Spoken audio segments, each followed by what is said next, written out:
আজ পশ্চিমবঙ্গে হিন্দুত্ববাদী যে আগুন জ্বলছে, সে আগুনের সলতেতে পাক দিয়ে মাচিস লাগানোর নাম হচ্ছে মমতা বন্দ্যোপাধ্যায়। এই ডিম ছুড়ার মাসুলটা বিজেপির নেতাদেরকে তুলে রাখতে হবে।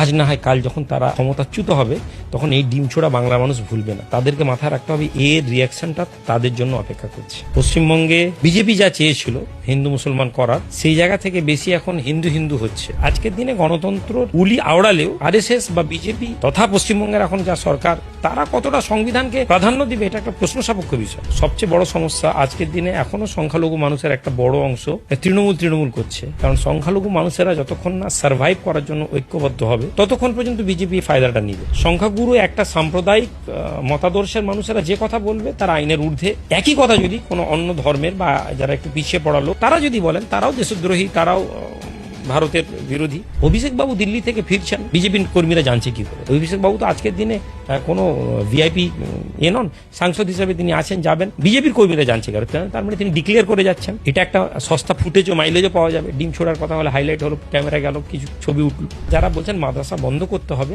তারা জানেন না যে কত হাজার শিক্ষক, হিন্দু শিক্ষক এই মাদ্রাসাগুলোতে চাকরি করেন। তারা যদি মাদ্রাসা বন্ধ করে দিবেন মনে করেন, তাহলে তারা যতটা মুসলিমদের ক্ষতি হবে, ঠিক ততটাই প্যারালালি হিন্দু সমাজের লোকেরাও ক্ষতিগ্রস্ত হবে।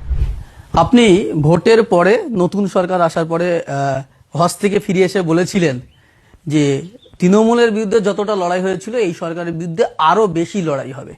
সেই লড়াইয়ের কতটা প্রস্তুতি এখনো পর্যন্ত তৈরি করেছেন? দেখুন, আনুষ্ঠানিকভাবে লড়াই প্রস্তুতি কতটা হয়েছে এ কথা বলাটা মনে হয় খুব বেশি বুদ্ধিমানের কাজ হবে না। তবে হ্যাঁ, আমরা অলরেডি বিগত 15 দিনে অনেকগুলো জায়গায় মুভমেন্ট করেছি এবং একটি ভালো রেসপন্স পেয়েছি পূর্ব মেদিনীপুর জেলায়। কিন্তু আমরা সফলতার কাহিনীটা ঢাকঢোল পিটিয়ে বাজাতে চাইছি না। কেননা এই মুহূর্তে সবচেয়ে বেশি যে বিষয়টা তৈরি হচ্ছে, সেটা হচ্ছে যে পশ্চিমবঙ্গে বিজেপি যা চেয়েছিল হিন্দু মুসলমান করার, সেই জায়গা থেকে বেশি এখন হিন্দু হিন্দু হচ্ছে।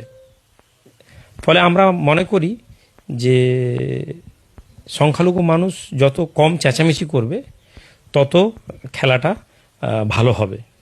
ফলে যেখানে যেখানে আমাদের যা যা করণীয়, হিজলি বলুন, ইভেন কি আমাদের পূর্ব মেদিনীপুর জেলায় চৈতন্যপুর এলাকায় একটি নামাজ পড়ার জায়গাকে ভাঙাকে কেন্দ্র করে আমরা ডিএমের সাথে কথা বলে যা করার করেছি এবং এখন পর্যন্ত সেটা ভাঙেনি।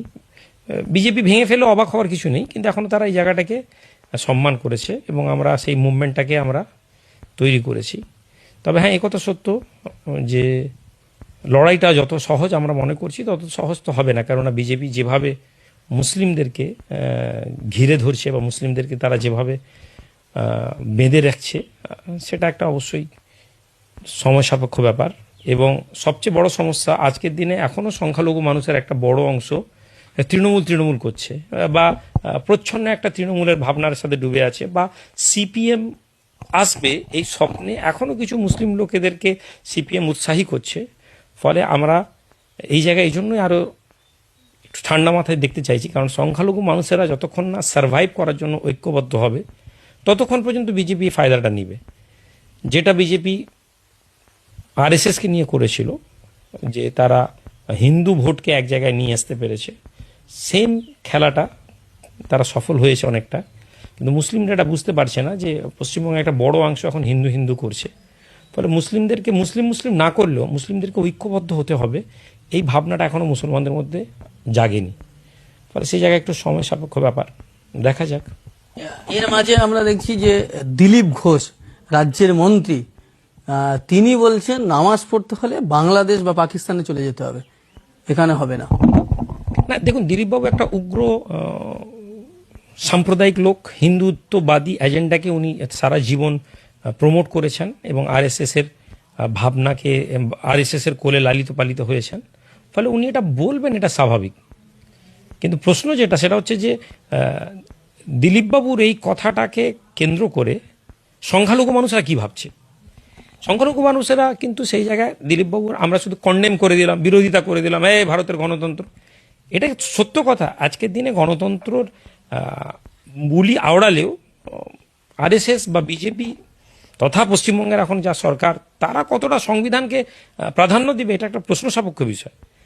তো আমরা সেই জায়গায় দাঁড়িয়ে মনে করি দিলীপবাবুর কাজ করছেন, সংখ্যালঘু মানুষদের উচিত হবে যে তারা যেন তাদের কাজ করে, এবং সংখ্যালঘু মানুষের যারা নিজেদেরকে নেতৃত্ব মনে করেন তারা যদি সেই কাজটা না জানেন, আমরা আহ্বান করব অন্ততপক্ষে জাতীয় উন্নয়ন পার্টির যে ক্লাস আমরা নিচ্ছি, সেই জাতীয় উন্নয়ন পার্টির ক্লাসে তারা যেন অ্যাটেন্ড করেন এবং তারা কমসে কম বোঝার চেষ্টা করেন যে কিভাবে আগামীতে এই আরএসএস তথা বিজেপি তথা উগ্র হিন্দুত্ববাদীদেরকে মোকাবিলা করা যায়।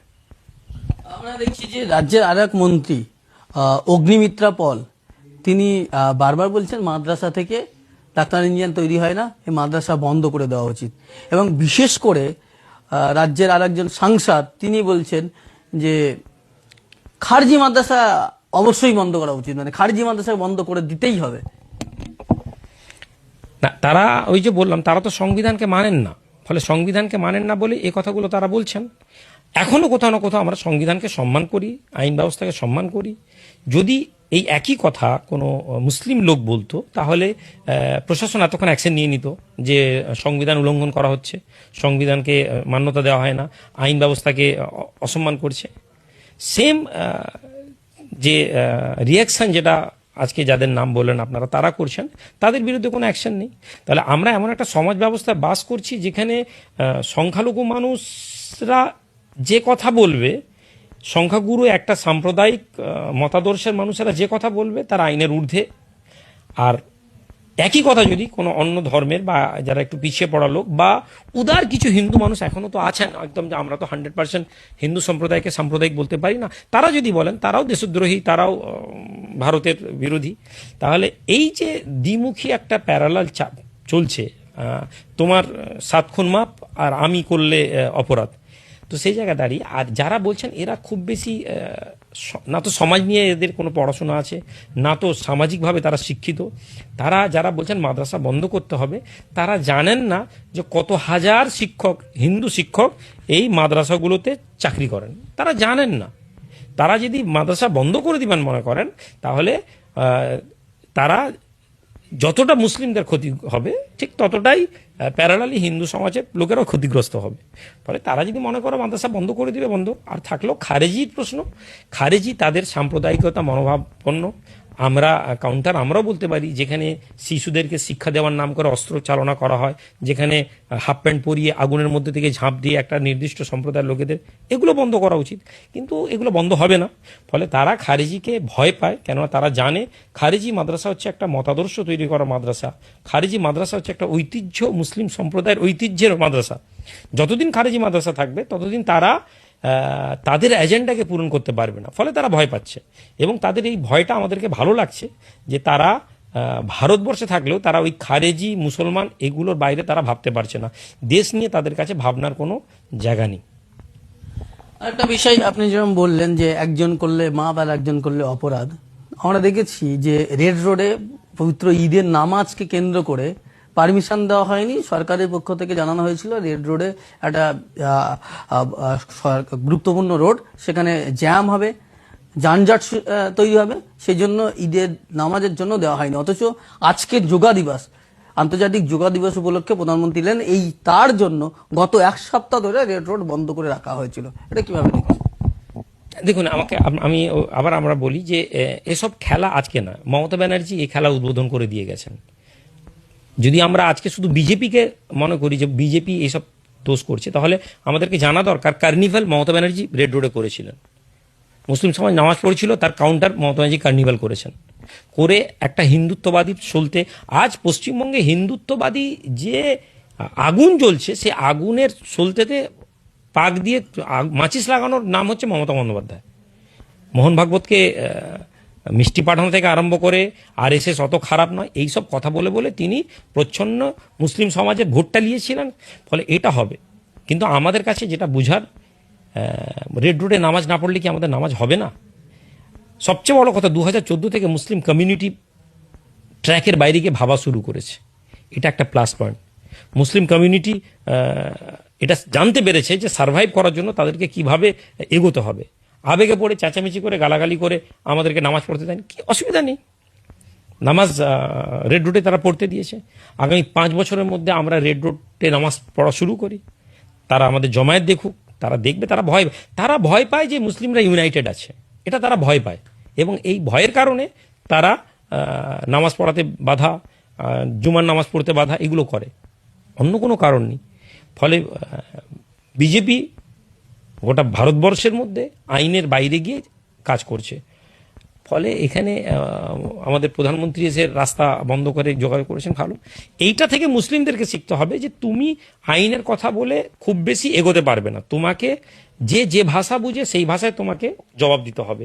তারা সংবিধানকে সাইডে রেখে তারা হিন্দু করে সরকারে গেছে। পশ্চিমবঙ্গে 75টা বিধায়ক যদি মুসলমান করে 75টা বিধায়ক পৌঁছে যাবে, কিন্তু মুসলমান করতে পারে না। কেননা তারা মনে করেছে এখনো তাদেরকে সেই কংগ্রেস বাঁচাবে, এখনো তাদেরকে সিপিএম বাঁচাবে, এখনো তাদেরকে তৃণমূল বাঁচাবে। কোথাও না কোথাও তারা এখনো মনে করছে যে বিজেপির সাথে চলে গেলে মনে হয় আমরা বেঁচে যাব। তাহলে এই কমিউনিটির কাছ থেকে আপনি, এই কমিউনিটির মেন্টালিটির লোকেদের মধ্যে থেকে আপনি ভাবছেন যে আপনি মুসলিম সমাজকে আপনি রাস্তা দেখাবেন, এটা সম্ভব না। সুতরাং মুসলিম ইউথদেরকে পরিচ্ছন্নভাবে তাদের নিজস্ব ভাবনা ভাবতে হবে।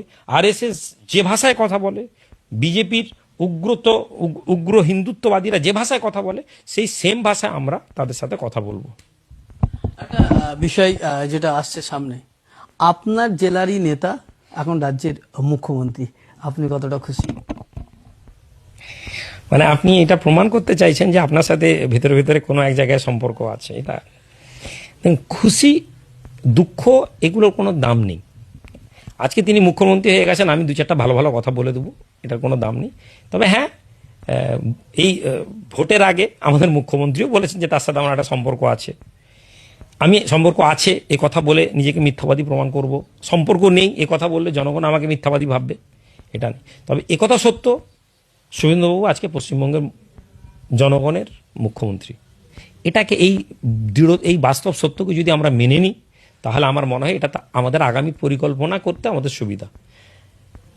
আমরা মমতা ব্যানার্জি আমাদেরকে ঘুমটা পরে বোকা বানিয়েছেন, আমরা তার ঘুমটাতে দেখে আমরা বিগলিত হয়ে গেছি। আমরা মনে করেছি মমতা ব্যানার্জি আমাদের সব সুখ দুঃখ বুঝবেন। মমতা ব্যানার্জি ধোঁকা দিয়েছেন আমাদেরকে। মমতা ব্যানার্জির কাছে আমরা গেছি, তিনি ধোঁকা দিয়েছেন, এবং তিনি এসে আমাদেরকে বলেছেন জাতীয় উন্নয়ন পার্টি বিজেপিতে ভোট সুইচ করছে। ফলে উই ডোন্ট কেয়ার। আমাদের জেলার মানুষ রাজ্যের মুখ্যমন্ত্রী হয়েছেন, একটা জেলার মানুষ হিসেবে একটা সেন্টিমেন্ট, একটা ফিলিংস ভালো। কিন্তু এটা মাথায় রাখতে হবে যে আমরা কখনো কারো কাছে অন্যায়ভাবে কম্প্রোমাইজ করিনি। তিনি আমাদের জন্য যদি ভালো প্রধানমন্ত্রী হন, আমরা তার জন্য ভালো মানুষ হব, আমরা তাদের জন্য অযথা তার বিরোধিতা করব না। কিন্তু এটা মাথায় রাখুন, ঘোমটা পরে মমতা ব্যানার্জি যদি আমাদের না হতে পারেন, তিনি হিন্দুত্ববাদীর ঝান্ডা তুলে তিনি আমাদের হয়ে যাবেন, এই ভাবনা রাখাটা ভুল হয়ে যাবে। আমরা দেখছি যে সরকার পরিবর্তন হওয়ার পর থেকে তৃণমূল নেতাদের বিভিন্ন জায়গায় ডিম ছুঁড়ে মারা হচ্ছে। বিশেষ করে আমরা দেখেছি যে অভিষেক বন্দ্যোপাধ্যায় যেখানে যাচ্ছেন সেখানে আক্রান্তের মুখে পড়ছেন, এবং গতকাল যে ছবিটা ভাইরাল হয়েছে সেটা হচ্ছে এয়ারপোর্টে উনি দিল্লি থেকে ফেরার সময় তাকে আক্রমণ করা হবে, এরকম অস্ত্রও দেখা গেছে বলে তৃণমূলের পক্ষ থেকে অভিযোগ করা হচ্ছে। এই যে বিষয়টা, তৃণমূল নেতাদের বিভিন্ন জায়গায় আক্রান্ত হতে হচ্ছে, এই বিষয়টা কিভাবে দেখছেন? মানবিকভাবে দেখলে এটা অবশ্যই অন্যায়, আইনতভাবে দেখলে এটা অবশ্যই অন্যায়। কিন্তু প্রশ্ন, তৃণমূলের নেতাদেরকে কেন মানুষ ডিম ছুড়ছে? যখন রাজ্যে সিপিএম ক্ষমতা থেকে চলে যায়, সিপিএমকে তো কেউ চোর চোর বলেনি, কেউ ডিম ছুড়েনি। আজও সিপিএমের নেতাদেরকে কেউ চোর বলে না। আমরা সিপিএমকে আর বাংলায় দেখতে চাই না, কিন্তু তার মানে এই নয় যে সিপিএমকে আমরা চোর বলবো। তৃণমূল যে অত্যাচার করেছে, যে ঔদ্ধত্যতা দেখিয়েছে, ঠিক আছে, যুবরাজ থেকে আরম্ভ করে মহারাজ সবাই মিলে জনগণকে যে হ্যারাসমেন্টটা তারা করেছে, পার্টির কর্মচারীদেরকে তারা যেভাবে প্রজা বা কৃতদাস মনে করেছিল, তার একটা রিয়াকশন। যারা ডিম ছড়িয়েছে তাদের একটা অংশ তো তৃণমূলেরই। আজকে এতগুলো সাংসদ বেরিয়ে চলে গেলেন, কিসের জন্য বেরোলেন? দলে সবাইকে কারো অনুগত নেই না, আনুগত্য নেই, তারা অলরেডি কৃতদাসের মতন তারা দলে অনুগত থাকার নাটক করে গেছে। হ্যাঁ, তারা সুবিধা নিয়ে গেছে, কিন্তু তারা তাদের আত্মসম্মান, তাদের বিবেক সব জলাঞ্জলি দিয়েছে। আর সেই জায়গায় দাঁড়িয়ে আমরা মনে করি যে এটা খুবই কম পাওনা তৃণমূলের। কিন্তু ডিম ছুটার বিষয় এটা অবশ্যই অন্যায়। এই ডিম ছুড়ার মাসুলটা বিজেপির নেতাদেরকে তুলে রাখতে হবে। আজ না হয় কাল যখন তারা ক্ষমতাচ্যুত হবে তখন এই ডিম ছোড়া বাংলা মানুষ ভুলবে না। তাদেরকে মাথায় রাখতে হবে এর রিয়াকশনটা তাদের জন্য অপেক্ষা করছে। ফলে এটা বিজেপি কিভাবে তৈরি করবে সেটা বিজেপির, কারণ বিজেপির ইন্ধন ছাড়া কখনো ডিম ছোড়া হয়নি। প্রশাসনের সামনে কেউ ডিম ছুড়লো, প্রশাসন চুপ করে বসে আছে, তার মানে বুঝতে হবে যে এটা বিজেপি করাচ্ছে, বিজেপির নেতৃত্বরাই এটাকে ইন্ধন দিচ্ছে। আর অভিষেকবাবু দিল্লি থেকে ফিরছেন, বিজেপির কর্মীরা জানছে কি করে? অভিষেকবাবু তো আজকের দিনে কোনো ভিআইপি নন, সাংসদ হিসেবে তিনি আছেন, যাবেন, বিজেপির কর্মীরা জানছে কারণ তার মানে তিনি ডিক্লেয়ার করে যাচ্ছেন। এটা একটা সস্তা ফুটেজও মাইলেজও পাওয়া যাবে। ডিম ছোড়ার কথা হলে হাইলাইট হলো, ক্যামেরা গেল, কিছু ছবি উঠল, অভিষেকবাবু আসবেন, নামবেন, চলে যাবেন। এর আগে যখন পাওয়ারে ছিলেন তখন তো বাংলা মানুষ জানতো না যে কখন তিনি দিল্লি থেকে আসছেন, কখন তিনি বোম্বে থেকে আসছেন, কখন তিনি ঘুরে যাচ্ছেন। তারা এখন জানছে কেন? তার মানে তারাও চাইছেন যে এরকম ধরনের একটু ডিম ছোড়া হোক, যাতে আমরা মিডিয়ার মেন স্ট্রিমে আমরা খবরে থাকি।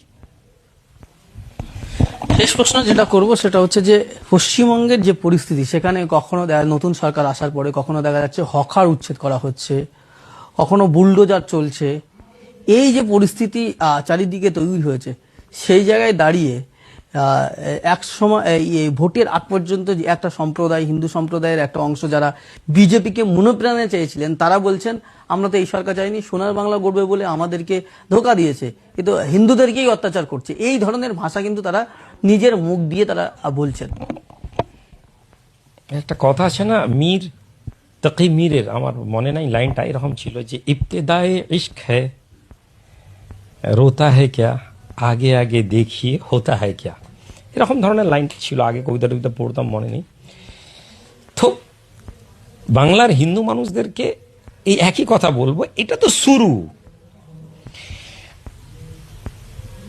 মমতা ব্যানার্জি যেভাবে হিন্দুত্ববাদী এজেন্ডাকে প্রমোশন দিয়ে, যেভাবে লক্ষ্মীর ভান্ডার থেকে আরম্ভ করে কন্যাশ্রী রূপশ্রী করে জগন্নাথ মন্দির করে যেভাবে হিন্দুত্ববাদী প্রমোশন করেছেন, সেই জায়গায় দাঁড়িয়ে যদি কোনো বিবেকবান হিন্দু হয় তার বিজেপির প্রয়োজন ছিল না। কারণ বিজেপি গোটা রাজ্যে আমরা দেখেছি বিজেপি কি করছে।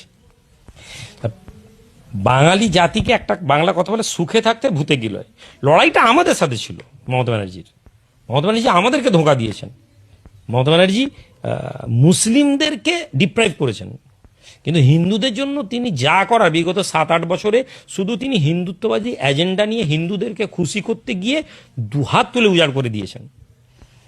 কিন্তু বাঙালির মস্তিষ্ক, তারা মনে করলো যে আরো বেশি পাবো, আর এই বেশি পাওয়ার আকাঙ্ক্ষা আজকে তাদেরকে দেখাচ্ছে। গোটা রাজ্যে, গোটা ভারতবর্ষে কোথাও বিজেপি সাধারণ হিন্দু মানুষদের জন্য কাজ করেছে এরকম কোনো দৃষ্টান্ত নেই। কর্পোরেট বিল্ডিং হয়েছে, বড় বড় বিল্ডিং, আদানি আম্বানি পোর্ট, বাংলাতে এটা দেখতে হবেই, হতোই। যদি তারা বাংলার লোক ঠকে শিখতো, তারা মমতা ব্যানার্জিকে চাপে রাখতো আর কাজ করতো, তাহলে ঠিক ছিল। কিন্তু তারা মমতা ব্যানার্জি ঘোমটা পড়ার নাটকটাকে তারা মনে করলো যে মমতা বন্দ্যোপাধ্যায় মমতা বেগম হয়ে গেছে। ফলে তারা ওই জায়গাটা, ওইটুকুনটা তারা সহ্য না করতে পেরে ক্ষমতা আসার পর থেকে বিজেপি তার আসল রূপ দেখাচ্ছে, এবং আগামীতে আরও বেশি দেখতে হবে। হিন্দু রাষ্ট্র গঠন হলে 90%, 85% দলিত এবং পিছিয়ে পড়া হিন্দু সমাজ, তাদের কোনো অস্তিত্ব থাকবে না। আবার 200 বছর আগে যেমন হু হু করে, 300 বছর আগে, 400 বছর আগে যেমন ভারতবর্ষের ছোট জাতের হিন্দুরা হু হু করে ইসলামে প্রবেশ করেছে, একটা টাইম থাকবে তাদের কাছে আর কোনো উপায় থাকবে না, তারা আবার শেল্টার নেওয়ার জন্য মুসলমানদের কাছেই আসবে।